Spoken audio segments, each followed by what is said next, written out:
Alright, mga kaibigan, yan po, at lumakas na ulan dito sa aming lugar, ayan po, biglang-bigla ng lumakas ang ulan dito sa aming lugar, ayan.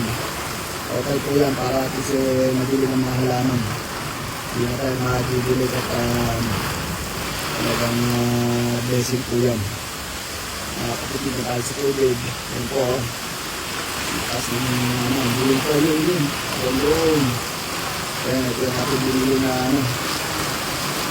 lupa, soil, lalagyan natin doon para panakan natin. Ayan po mga kaibigan, doon sa kabilagon.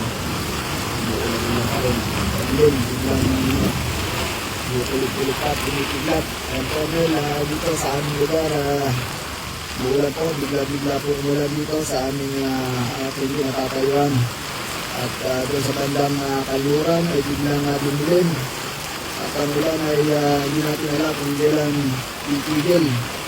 At ito ang biglang forecast natin ngayon at biglang-bigla tayo ng nagulat sa ating studio. Kaya kung naririnig nyo po ay kumikiglat at kumituloy dito.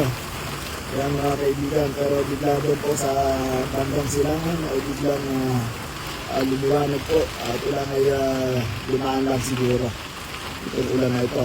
Kaya ayan, nakikita nyo ang thunderstorm at kumikiglat, kumukulog.